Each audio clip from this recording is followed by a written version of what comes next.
Okay, class.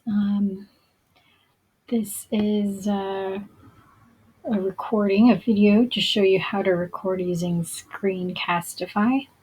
So a couple of things to note. I already had an account, so you can make a free account for Screencastify. And so this is my portal. And to record, I'm going to hit this record button. Okay. And I'm currently recording, so it's kind of funny to me. But basically, everything that you see on your screen is being recorded. So I'm going to go to my Photoshop, right? So for my design share, I signed up to do a how to use the clone stamp tool in Photoshop. And so after I've loaded or created an account on Screencastify, I'm able to share my screen. It gives you that option. And then I'm going to go to my Adobe Photoshop. Okay. And to prepare for your design share, I would recommend that you practice one and get your image up on the screen. So when you hit that record button, you can go straight into your design share lesson. Okay. So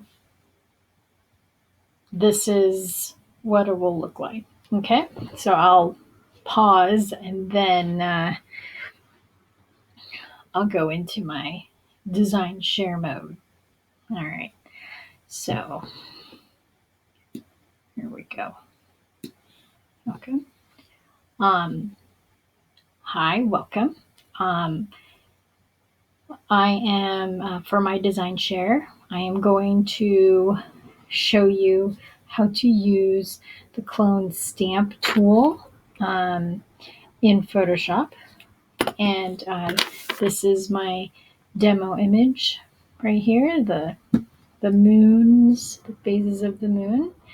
And the clone stamp tool is in your menu, your toolbar, and it is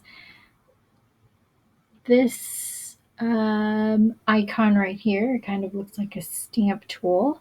It is probably like in the middle of your toolbar. If you're not sure, you can just kind of hover over it. Okay, and I'm going to click on this. And one of the uses for the clone stamp tool is for you to remove items that are existing on your photo. So one of the first things you have to do for the clone stamp tool is this is my cursor. You can see here that when I click on my clone stamp tool, the property menu up here, it changes, and the opacity of my brush is how strong that cloning will be.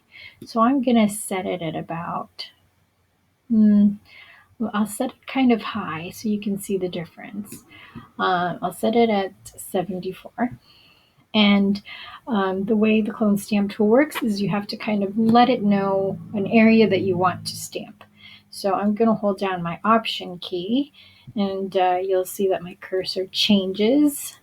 And this is actually like a target for the cloning. So I'm going to be telling Photoshop what to clone when I'm clicking. So I hold down my Option key and I click, right?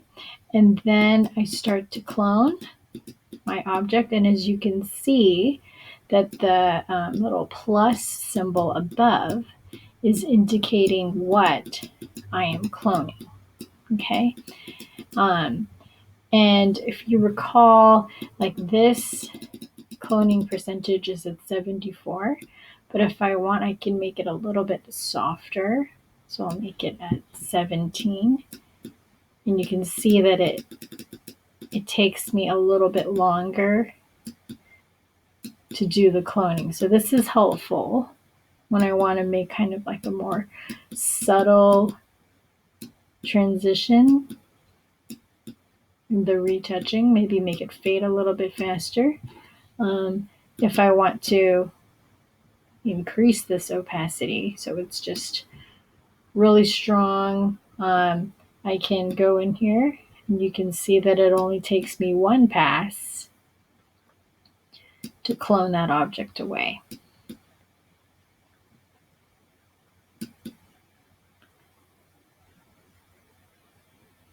Okay, so that is how I can use the clone stamp tool to remove an object.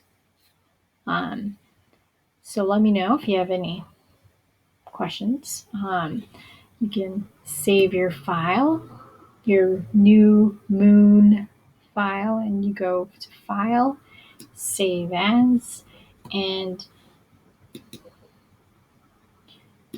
you can save your JPEG, and I'll put touched. Click Save.